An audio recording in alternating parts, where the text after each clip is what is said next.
Right. Finish up the book of Genesis. Behold, now I have 2 daughters which have not known man. Yeah. Let me, I pray you, bring them out unto you, and do ye to them as is good in your eyes. Yeah. Only unto these men do nothing. To these men do nothing. For therefore came they under the shadow of my roof. And they said, stand back. And they said again, this one fellow came into sojourning, and he will needs be a judge. Now will we deal worse with thee than with them. And they pressed sore upon the man even Lot. They pressed sore upon the man even Lot. And came near to break the door. And they wasn't, he mentioned the book of Judges, how they cut up the woman. But they wasn't pressing on the door to get women. No. So what he would confer reference to in Judges, in this, totally 2 different incidents. That's right. Totally opposite as day and night. That's right. They wasn't pressing on Lot's house to get no women. No. The women was offered to them, offered to the men by the father, Lot. That's right. Now listen closely. And they pressed sore upon the man even Lot, and came near to break the door. They want to break the door down. But the men put forth their hand and pulled Lot into the house to them, and shut to the door. And they smote the men that were at the door of the house with blindness, both small and great, so that they wearied themselves. To find the door. And the men said unto Lot, hast thou here any besides son-in-law, and thy sons and thy daughters? And whatsoever thou hast in the city, bring them out of this place. For we will destroy this place, because the cry of them is waxing great before the face of the Lord, and the Lord hath sent us to destroy it. Amen. If their deeds was right in the eyes of God, why would God want to destroy? That's right. That's right. Dr. Knox, you can come up if you like, brother.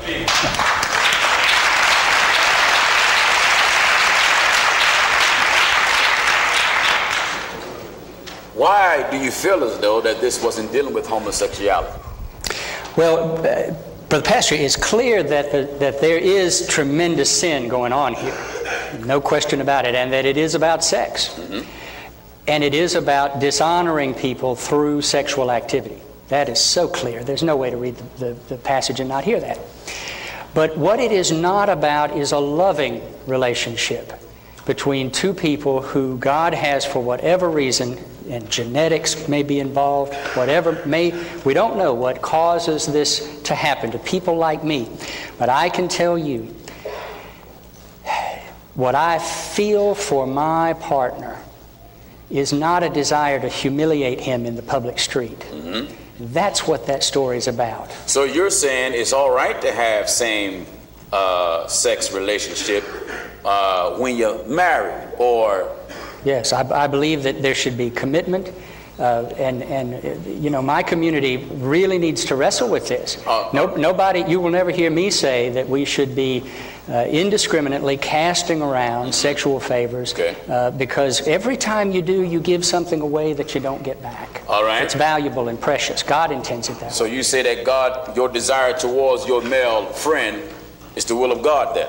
I believe it is. All right, let's balance it out with the scriptures and see who did God intend for desire to be when it comes to marriage. Man to man. Let's see when that law was established, where the desire should be. Amen. Listen. In Genesis chapter 3 and verse 16. Listen. Unto the woman he said. Unto who? Unto the woman he said. Unto, now this is the dialogue. Is it God's will? And for us to agree whether a thing is God's will or not, you must agree we must be able to deal with the scriptures. Sure. Right? Sure.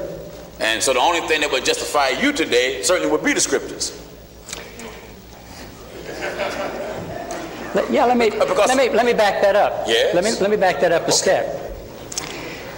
I believe that God has given us, and this is what Paul says in Romans throughout the book, not just in one, chapter, one verse that we might lift up. Yeah. But throughout the book, Paul says we have the gift of the Spirit for discernment. All right. Not everything has been covered, Not everything is in the book that we're ever going to confront. It was written by people who were slave owners or the friends of slave owners. Okay. And so you get a bias in the book that the rest of the story of the coming out of the people of Israel, flies in the face of. And you have to balance those things, and you have to ask the Spirit, all right, I got two competing things here. I have some things that say it's all right to hold slaves, and slaves should obey their masters, and some things over here that clearly show that God is on the side of the oppressed and doesn't want people to be in slavery.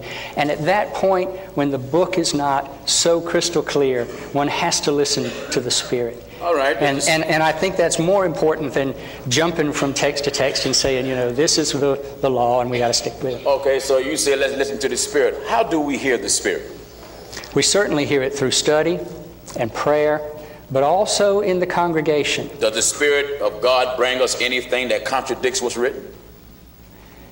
Why would God bring us something that contradicts what's written? And then send prophets and apostles to tell us to believe what's written? Well, this gets, Brother Pastor, to a place where I think you and I simply will disagree, because it's a different approach to the text, to the whole of the Bible. No, I don't believe that that the Spirit would contradict the Word. My point is that the whole Word has to be embraced. That we cannot take, what amount to 3 verses, or even if you did 7, and say, this is the last word about homosexuality in the Bible. It's not. There's so much more. Jesus, for instance, says about in Matthew, and I wish I was as good as you all at remembering text and verse. I'm a little dyslexic, and I don't remember numbers in my head. But in Matthew, Jesus says the sin of Sodom was inhospitality. He's very clear. It's a little short verse. And that, to me, counters whatever else we might say about the verse, because my Lord said that. So, of course, I hear that with a different power than I do my own experience.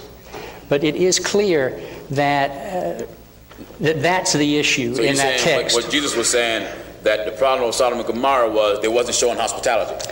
And not just that. I mean, the word is so often in the Bible, the word no. The word no isn't about, as you say, reaching out and shaking hands. It's a cover word. Well, it's a polite word.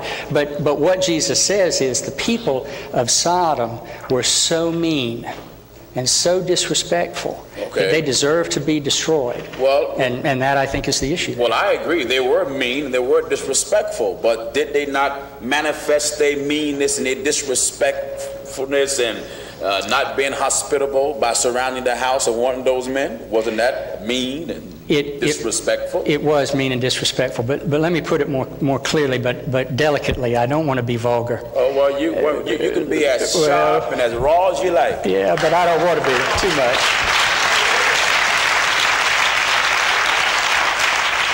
You drew a wonderful word picture. If you came in asking for pot and you got offered crack, the point was the pot. I get that. But if a man in the street is cut off by another man in an automobile, and he uses the F word, he says, F you. Yeah. He doesn't mean, I would like to go and have consensual, loving sex with you. Oh, I'm pretty He sure doesn't mean that. The point is the disrespect. The point is the hurtfulness. The point is, I want to do two things.